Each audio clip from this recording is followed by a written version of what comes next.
Welcome to the first episode of Inside the Nervous System Understanding Brain Health in the Philippines. The human brain is the most complex machine on earth, powering everything from our smallest movements to our deepest memories. But here in the Philippines, conditions like stroke and Parkinson's disease changes lives every day, and the road to recovery can feel overwhelming. Exploring the mind, movement, and future of neurological care. In this episode, we're breaking down the reality of brain health in the local context, and we'll talk about the common conditions Filipinos face, the hurdles in our healthcare system, and why early intervention is so critical. We'll also highlight how physical therapy goes beyond just exercise. It's about rewiring the brain to help the patients reclaim their independence and quality of life. Whether you're a student, a caregiver, or just curious about how we move and think, we're glad you're here. So let's dive in. Hey guys! Did you know that the history of the neurorehabilitation in the Philippines is actually the story of the 1960s? Okay, it all kicked off in the 1962 when UP opened the first PT school, followed by the founding of the Philippine Physical Therapy Association in 1964, and finally, the profession becoming an official law in the 1969. Follow me guys! Hey guys!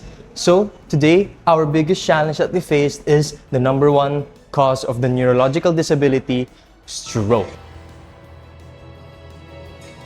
Now, we have a fun fact and it's stated here. So, the fun fact to remember is the golden 3 months rule. So, the critical window right after an injury is where the brain is most plastic and ready to rewire itself. Because we only have about neurologists for every 200,000 Filipinos, PTs are the true frontline heroes of recovery. And unlike in other countries, rehab here is a total family affair.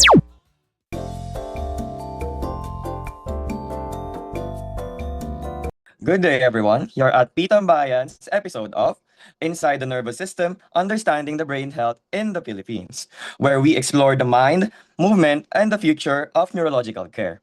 Today, I am here with the Dean of Physical Therapy Colleges in Chinese General Hospital Colleges, Mr. Marlon A. de Guzman, and I have a few questions prepared for him. Good morning, sir. Thank you po for taking the time to share your insights with our group. And again, I'd like to ask you a few questions about neurology and rehabilitation in the Philippines. First po, from your experience, what are the most common neurological conditions affecting Filipinos today? Well, in my experience, I think the big three probably that is more predominant here in the Philippines are the stroke, dementia, and Alzheimer's, and your traumatic brain and spinal cord injury. For the stroke, it remains one of the most prevalent condition here in the Philippines, given that the lifestyle here in the Philippines are more inclined to high sodium and high cholesterol diet. And of course, many are still are engaging in smoking practices.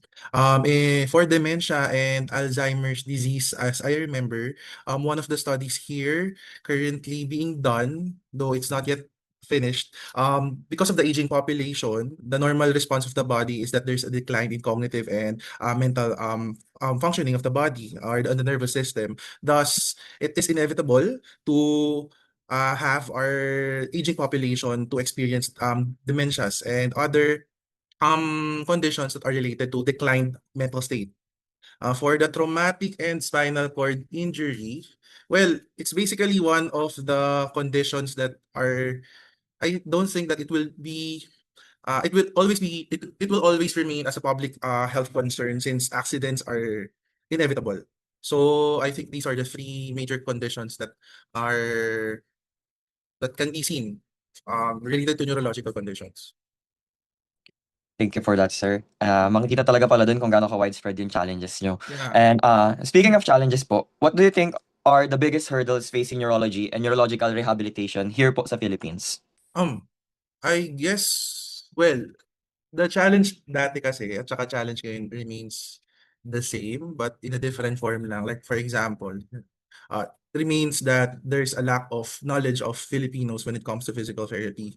I remember one of our sessions sa third year during the community-based rehabilitation wherein a stroke patient that we are handling in the community mentioned that she is having physical therapy sessions, but we found out that it's not actually a physical therapy kasi sabi niya galing sa TESDA. So, isa pa lang yon na hindi aligned yung knowledge ng mga Filipinos, majority of the Filipinos, when it comes to the practice of physical therapy and what is the actual practice of a physical therapist.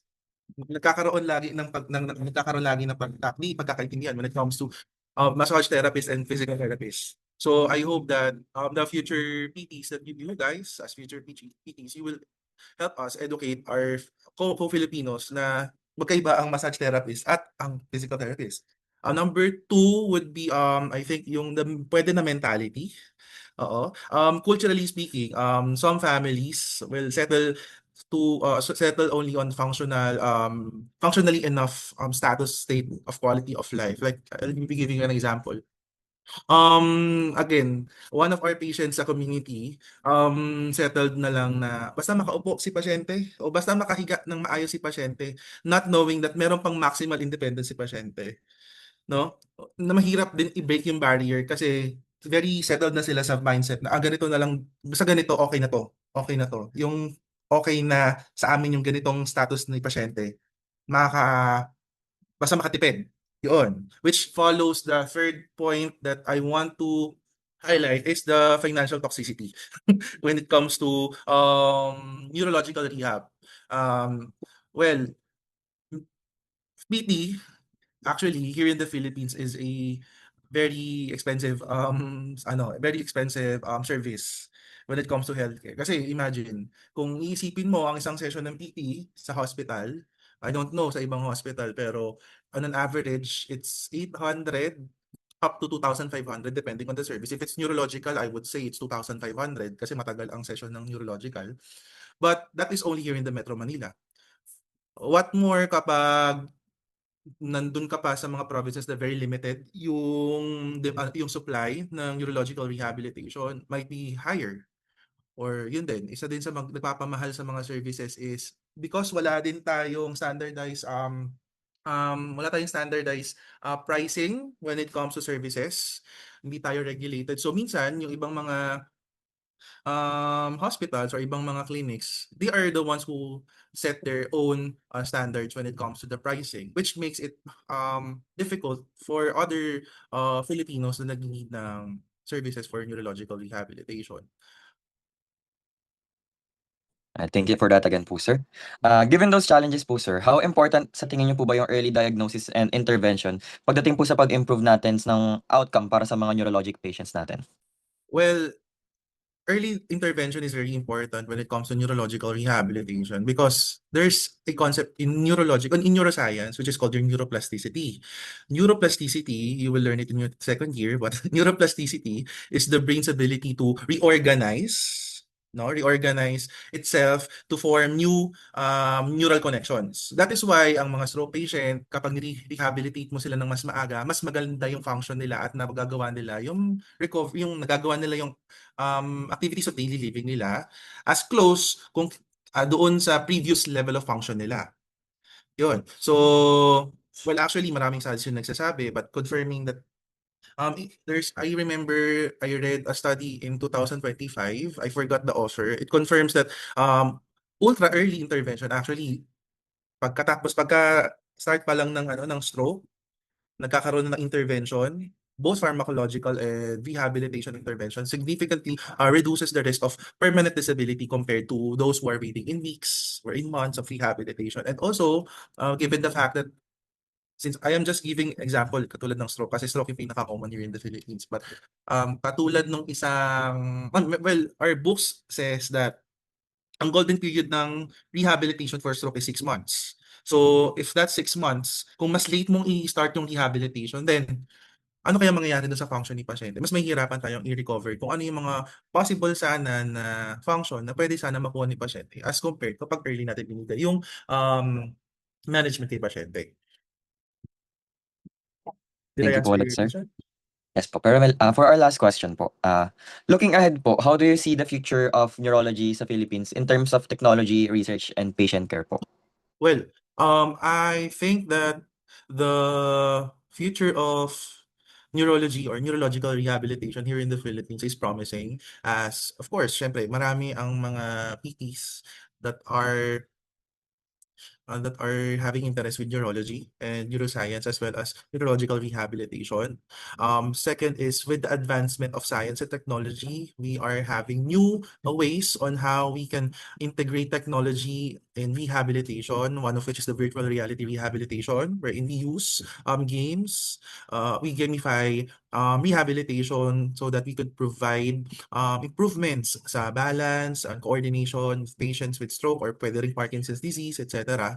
Also, we are using robotics here in Chinese General Hospital Medical Center. Actually, we are using robotics as part of our rehabilitation package for stroke patients. So I think with the use of robotics, there's a good future on how we can develop further with the practice of rehabilitation and making rehabilitation much easier and efficient for physical therapies as well.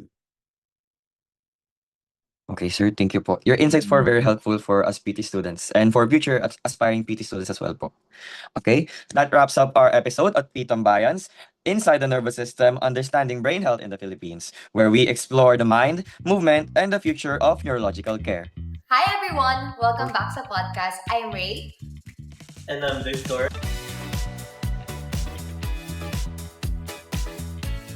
So today, pag-uusapan natin ang mga interventions ng technology sa tumutulong sa patients na may neurological problems. Yes, like stroke, spinal cord injuries, or Parkinson's.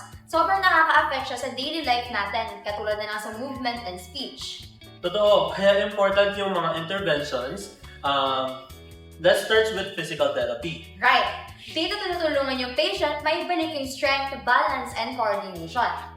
And hindi lang basta exercise, may tinatawag tayong neuro-rehabilitation. Yes, mas focus siya sa retaining ng brain. Kasi may neuroplasticity, meaning kaya mag-adjust ng brain and gumagawa ng bagong connections. So kahit may damage, may chance pa rin ma-improve through consistent therapy. Punta tayo sa technology, kasi ang daming innovations ngayon eh. One is the robot-assisted therapy. Ito yung may machines na tumutulong sa paggalaw ng arms or paglalakad. Yes, helpful siya lalo na sa mga stroke patients kasi guided and repetitive yung mga movements. We also have Brain-Computer Interface or BCI. Ito medyo high-tech. Brain signals ang ginagamit para makontrol ang mga devices. Like for paralyzed patients, pwede silang makagalaw ng wheelchair or cursor using their thoughts. Ang galing, it improves the independence. Meron ding functional electrical stimulation. Yes, gumagamit siya ng electrical signals para ma-activate yung muscles. So kahit weak yung muscles, natutulungan silang gumalaw ulit. So overall, these interventions and technologies help improve quality of life ng patients. Hindi man fully cured, pero malaking tulong sa independence and recovery nila. And as a future healthcare professionals, important na updated tayo sa mga ganito. That's right, so that's it for today. Thank you for listening. Bye! Bye!